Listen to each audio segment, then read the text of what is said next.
morning, family. It's Wednesday, November 18th, 2020. Today's reading comes from Psalm 54.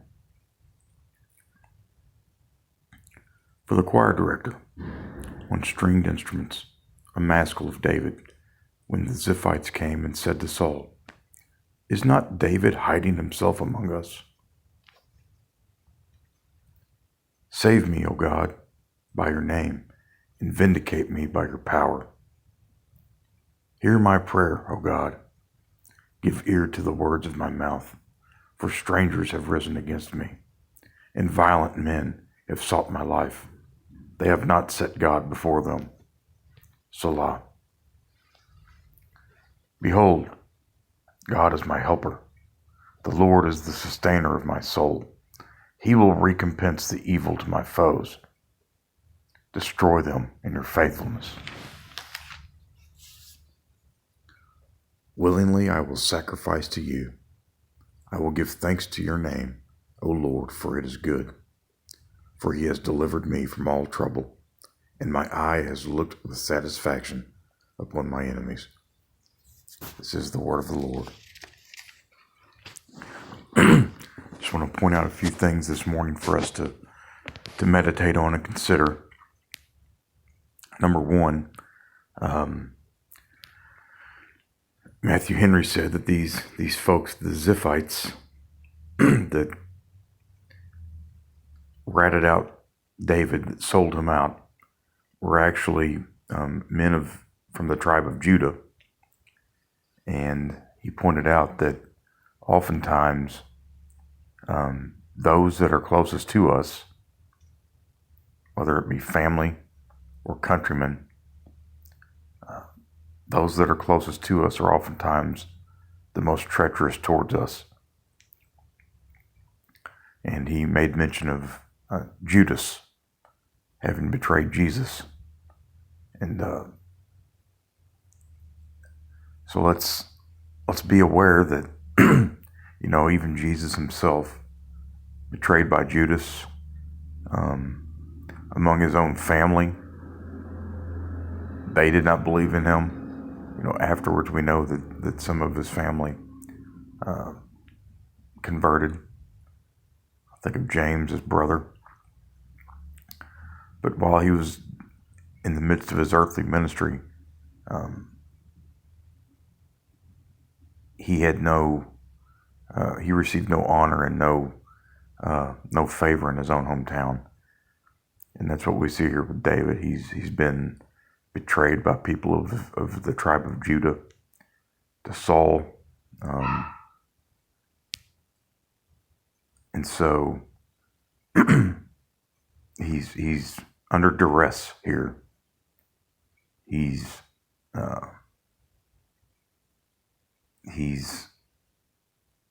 feeling pressured and betrayed.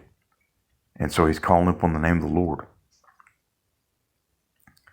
Save me, O God, by your name, and vindicate me by your power, he says. Hear my prayer, O God. Give ear to the words of my mouth. But he doesn't seem hopeless, okay? He doesn't seem hopeless. He remembers that God is his helper, that he's the sustainer of his soul, and that he will repay his enemies.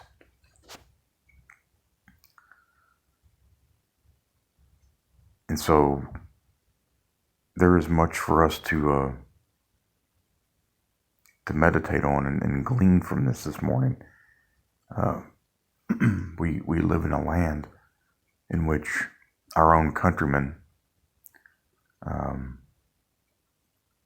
slowly but surely turning from God, turning away from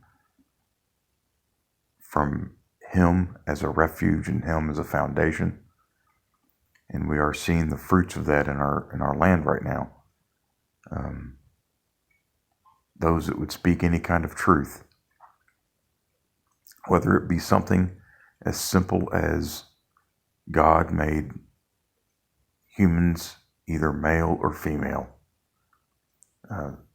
that will quickly lead to you being betrayed and ridiculed and mocked and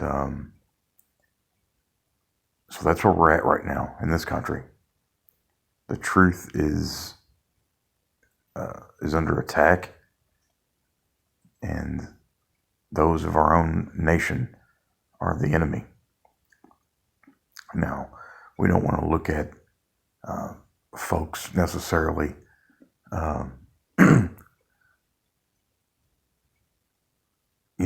the Bible teaches us a principle that we're not wrestling against flesh and blood, right? That our warfare is against the spiritual forces of wickedness in the heavenly places. But the reality is there are violent men who and betrayers and literal people that will sometimes come against us. And in many ways, we can look at them as being enemies.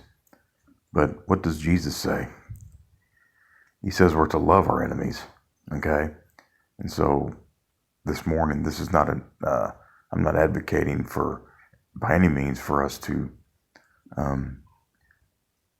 repay our enemies. But what I am saying is that we ought to look to God and call upon His name and entrust our souls to Him. Okay, we entrust our souls to God.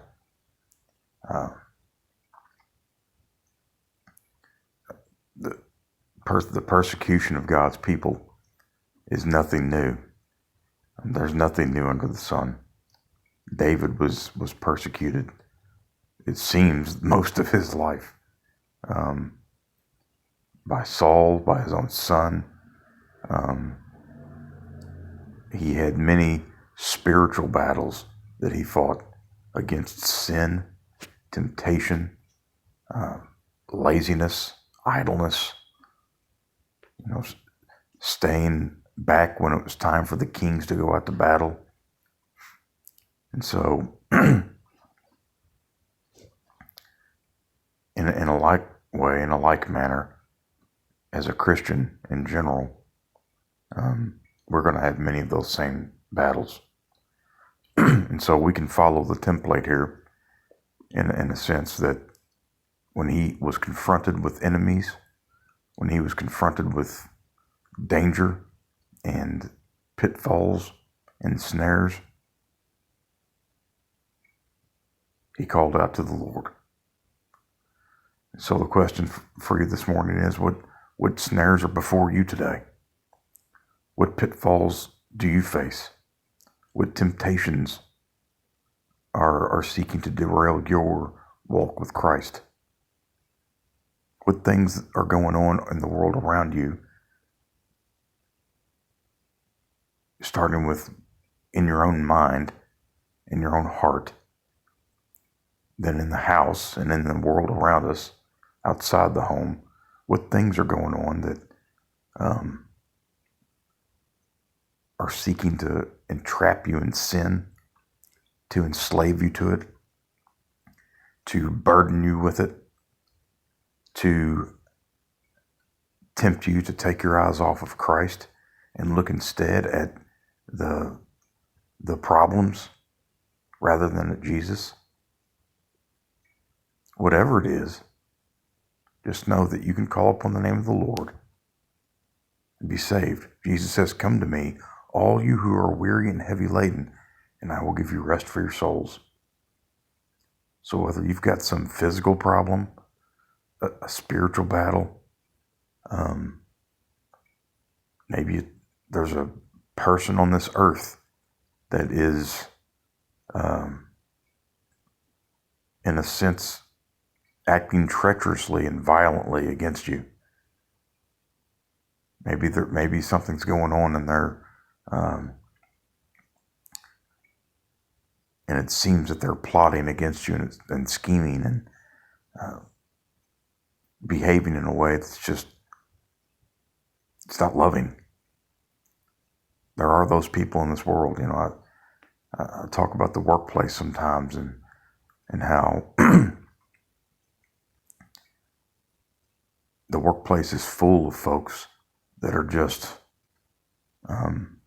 they're always looking to gain some advantage over you, to prop themselves up over you, and in doing so, they try to keep you down.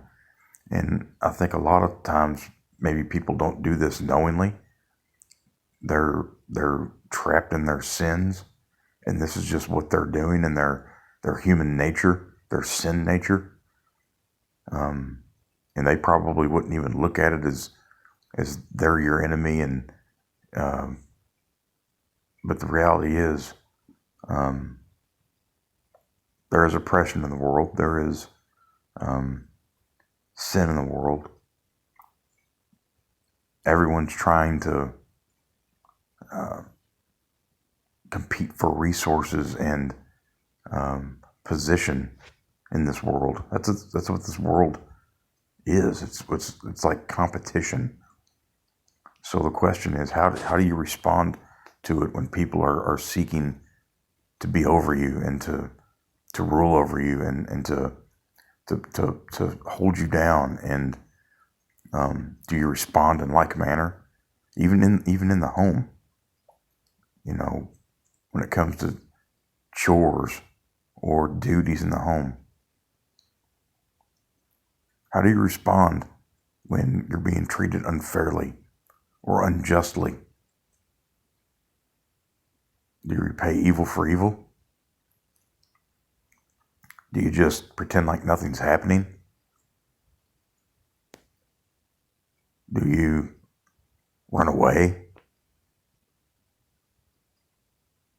And you might flee, like in terms of, living in a country and you're being oppressed, you might flee somewhere else. But before you do anything, you need to call upon the name of the Lord. You need to seek his face. You need to remember his promises, that he will destroy them in his faithfulness, that he will pay back.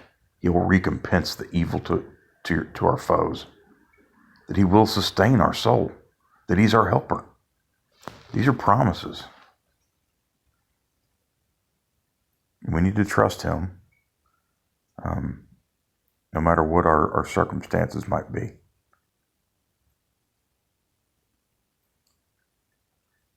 I love you all. I pray you have a blessed day today. I pray that God gives you strength for all that your hands and your mind find to do.